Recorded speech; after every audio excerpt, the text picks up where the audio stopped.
National Herald కేసులో కీలక పరిణామం చోటు చేసుకుంది. ఈ కేసులో తెలంగాణ సీఎం రేవంత్ రెడ్డి పేరును ఈడీ ప్రస్తావించింది.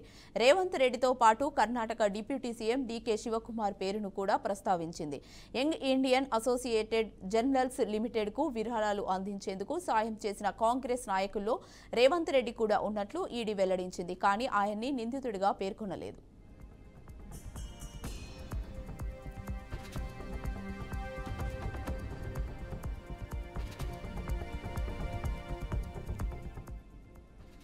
ఏప్రిల్ 9న కోర్టులో ఈడీ ఛార్జిషీట్ దాఖలు చేసింది. కాంగ్రెస్ మాజీ అధ్యక్షురాలు సోనియా గాంధీ, ఆమె కొడుకు రాహుల్ గాంధీ యంగ్ ఇండియన్ ద్వారా అసోసియేటెడ్ జర్నల్స్ లిమిటెడ్ కు 2000 కోట్ల విలువైన ఆస్తులు మళ్లించేందుకు ప్లాన్ చేసినట్లు ఆరోపణలు చేసింది.